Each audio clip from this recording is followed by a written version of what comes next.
If you go to a Caribbean institution, look at what happens. You can hear the ripple of the voices as you pass along the lines.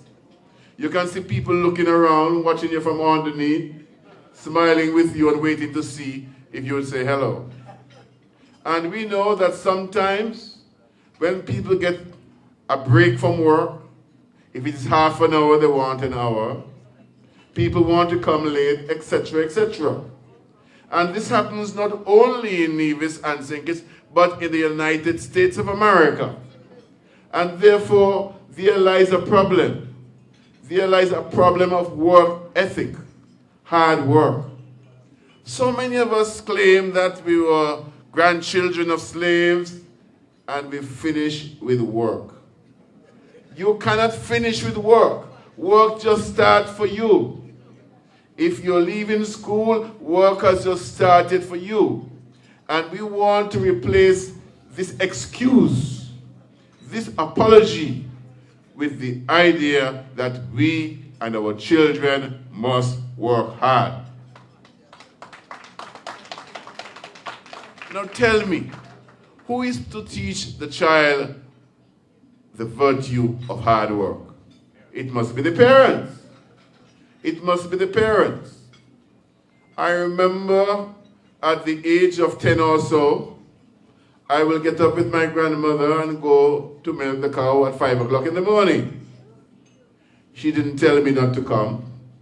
She encouraged me to come and would send me back home with milk. Nowadays, the children sleep until 7 o'clock or whatever. We make up their beds for them.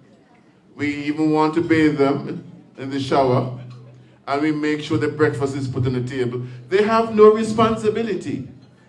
They do no work. And then when they leave school, we expect them to change. The fault does not lie in them. The fault lies in us. That we are spoiling our children and we are failing to be good parents. And there are many of us now who want to do 2 jobs. Because the child must have a bicycle because somebody else has one. Or the child must have a BlackBerry, although the child can't use the BlackBerry. And I'm very serious about it. There are third formers with BlackBerries on Nevis. Oh yes. Nearly every child has a cell phone anyway. Some of them have 2. And so, we do the things as parents which we think bring love. But in the end, when they get older and they realize how we have failed them, how we have left them up to the TV, they will simply say that old African practice of taking care of the mother and the father is not working. We are going to have to put them in the flamboyant home. And this is the consequence of our actions and our behavior which we have used in a misguided way. And so I want to say this. You who are here in the diaspora, the same thing goes for you. Hard work don't kill. And if we don't change, the 1.5 million Chinese, the 1.5 billion Indians will take the world all over. And we will be left behind. And I'm not talking about the United States of America. I'm talking about us. Because you see, we have an advantage in that the Chinese suffered colonialism, the Indians suffered colonialism, and we suffered colonialism. There is some sympathy for us. But if we do not place ourselves in a position to take advantage of that sympathy, once again, we will be left behind. I want to say that honesty. We have so many of our boys in gangs. So many of them in drugs. So many of them believe in the power of the gun. At a very early age, as a baby, we should teach them honesty. That is part of education. I remember, again, if I may use myself as an example, that I would be sent to buy saltfish and pig snout from the shop. And Jean would know, sometimes we pinch off piece or we bite off piece. And they will want to know, well, how come the pigs don't look like this? How come the saltfish look like this? And we are forced to confess. And I remember my children, I deliberately left money all over the house so that they could learn to see it and leave it. You're practicing the honesty, you're teaching them honesty. And we need to do this. We need to don't make them believe that everything that they want, they can get. Because we are starting the downfall of those children. Family. Family at home means not mother and father alone. It means uncles, aunts, grandparents, even friends. The African extended family. That is breaking down. That is breaking down because people are so busy doing other things. But the village don't raise a child anymore because the mother of a child is willing to abuse the village. And they're willing to abuse the teachers.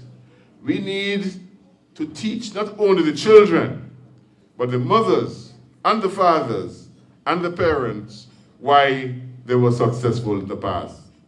And when a child is wrong, the child is wrong.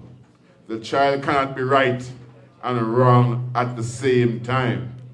I just do not understand why people are afraid to admit that their children do wrong.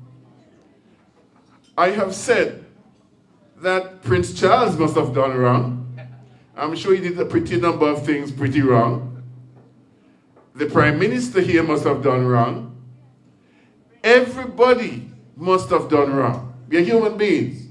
If we have done no wrong, something is very wrong with us. And we better accept that.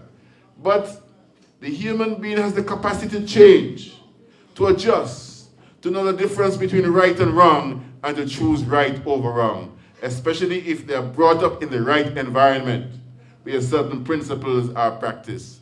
And this is what we have to go back to. In talking about education, to ensure that the principles and values of the past that served us so well continue to serve us now. And if we have moved away from them, to go back to them. Finally, I want to speak of ownership. Ownership sometimes gets you into trouble.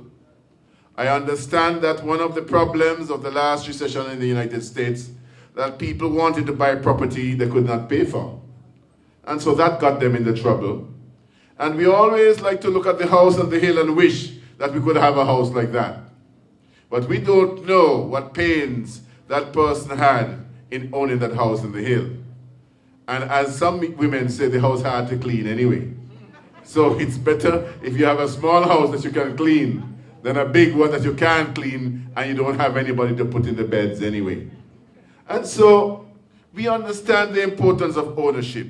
It gives you a sense of self-esteem. It gives you a sense of pride. It gives you a sense of belonging. You can have a small house. You can have a piece of land. You can have a shop. You can have a small business. You can own something. You can do something for yourself. That is what we should be teaching our children, and that is what we should be practicing. I want to say that as a government, when we got into government, we instituted a series of concessions for small businesses. We decided that Nevis cannot be run by foreign investors alone. We indicated that our own people must become part of the process.